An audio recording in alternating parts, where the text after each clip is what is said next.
It's been 6 weeks since my son disappeared. Babysitter Series Part 2 by Danielle Hamilton. My name is Kat Steinfeld. 6 weeks ago, my son Tommy went missing whilst under the care of a babysitter. I'm sure some of you will be familiar with the babysitter, Zoe, as she told you her version of events in this forum under a post entitled, "Why I Don't Babysit Anymore."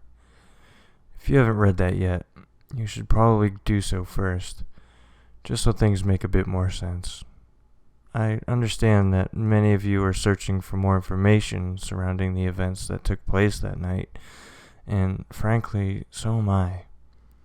Now, before we get to what happened that night, I just want to give you a bit of background of our lives and our son. I'd like to be clear here. I do not wish to scare you. I only wish to give you the facts.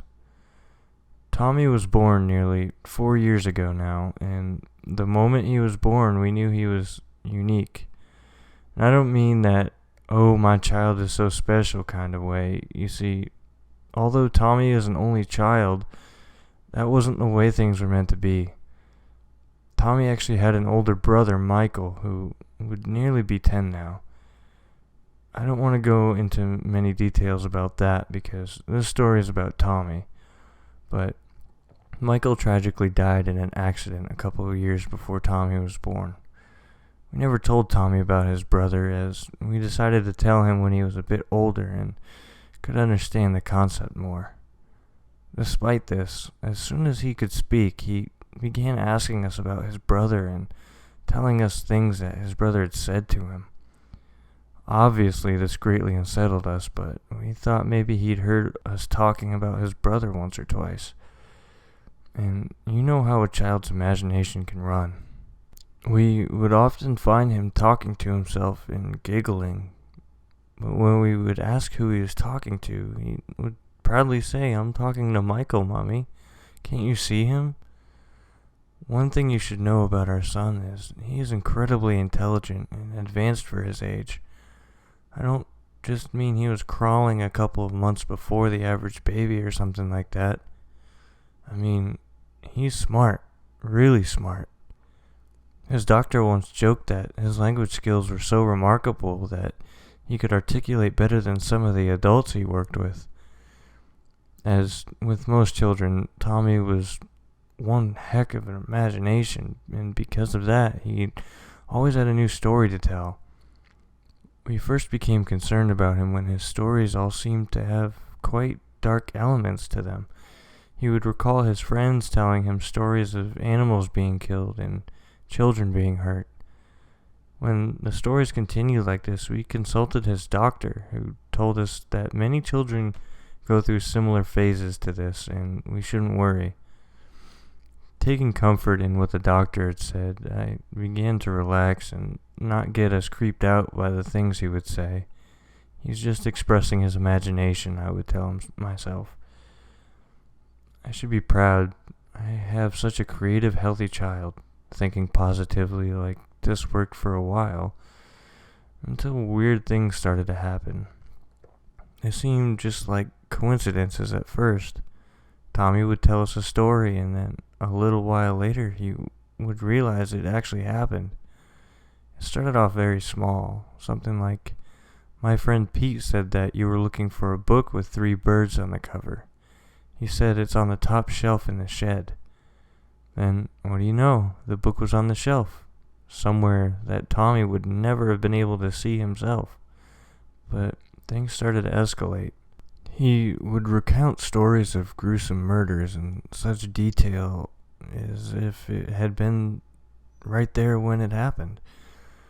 I would always tell him off and say he should never tell stories of such horrible things, and he would respond by telling me I was wrong and they weren't stories, they were real. One night, after discussing it with my husband, he suggested we should Google the stories to see if they were real. A feeling of pure horror drenched us as we found that nearly all of the stories were real. Shortly after finding out that our toddler somehow knew about all of these crimes and murders from the past, that's when the noises started. As with the stories, the noises weren't all that noticeable at first. The first thing we noticed was that the floorboards in the house were creaking a lot more than they did before. Granted, our house was hundreds of years old, so creaky floorboards are a given, right? But then we noticed some scratching sounds coming from the walls in Tommy's bedroom. After getting some specialists in to check through the insides of the wall, they said that they couldn't find any rodents or insects inside the walls. All they found were some very distinctive claw marks that were scratching as if trying to get into the room. The scratching sound would get louder and louder every night until one night we were woken up by Tommy screaming in his bed. We rushed in and found him sobbing, saying that the voice was scaring him.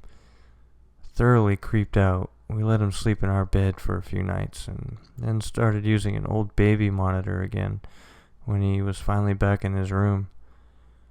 After the first couple of nights using the baby monitor, we decided we would have to buy a new one.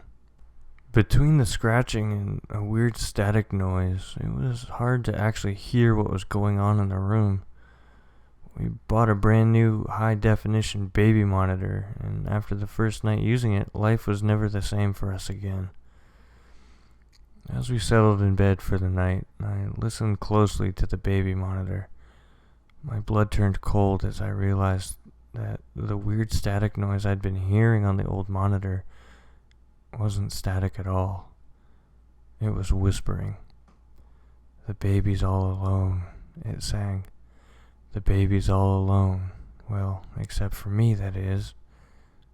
Scrambling out of bed, I tried to make it to Tommy's bedroom when I heard the monitor say, "Don't even think about it, you stupid bitch." The monitor fell silent for a second, followed by the worst scream I've ever heard come from my son. I burst into the room, my half-asleep husband stumbling behind me, and saw Tommy sat in his bed with 3 slashers across his cheek, the exact same mark as the claw marks inside of his wall. Obviously, my first thought wasn't the paranormal. My first thought was an intruder. We phoned the police and cowered in our bedroom with Tommy until they arrived.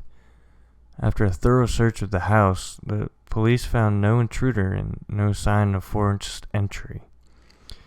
We stayed in a hotel for a few days after that, and from that day, I vowed that Tommy would never be on his own again. We sealed off Tommy's bedroom and moved his bed into our room. I even quit my job so that I could be with him at all times. I know I sound crazy, but I would be damned if I was going to lose another son. After a while, the scratches on his face healed, but the memories of that night remained strong, and they were the least of our problems.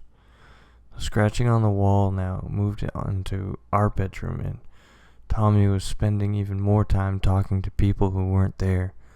Only now he refused to tell us who he was talking to. We reached a point where Tommy and I just needed some space from each other, so we decided to look into hiring babysitters. We were honest with the first few we tried about what happened, but I guess the whole thing was just too creepy for them, and they never came back.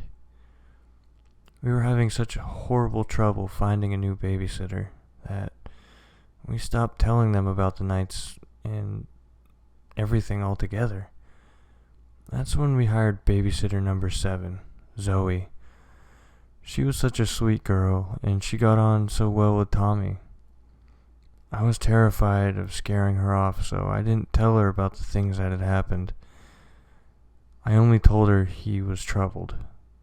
I didn't even tell her about not leaving his side until we were about to leave her alone with him for the first night, out of fear she would reject the job. I try not to live my life with regrets, but I could not regret my decisions that night more. After an hour or so of our evening out, I decided to call to check on how they were doing. I thought about calling Zoe's mobile, but I know phone signal can be a bit temperamental in the house, so instead I opted to call the house phone. There was no answer, and I started to feel dread rising in my stomach. I suppose I wasn't thinking rationally enough to assume that they were just busy, so I called again. Little did I know, Zoe had left Tommy in the bath on his own to answer this call. She picked up, and her cheery voice came through the receiver. My whole body went cold as I heard that familiar voice singing in the bathroom. "The baby's all alone," it sang. "The baby's all alone. Well, except for me." I knew in that moment, I knew we were too late. When we got home, there were police cars all over the area looking for our son. We weren't allowed into the house, and we had to wait outside for a police officer to come speak with us. When he approached us, he told us that our son was missing. There was blood in the bathroom, and his babysitter was undergoing questioning. After what seemed like hours, we were finally given an update. Zoe had been released, very traumatized, and being treated for shock. The police then told us that they believed the kidnapping was related to the same intruder incident months earlier, but I know that what took my son wasn't human. We haven't been back to the house since. Friends and family collected our things, and we're staying in the same hotel we stayed in that night, which seems so long ago now. So, here we are, 6 weeks later with no sign of our precious boy. No sign, except for the envelope which mysteriously appeared on our hotel bed when we got back one night. Inside the envelope was a Polaroid of Tommy, in clothes I didn't recognize. Written on the back of the envelope were the words, "He isn't all alone anymore."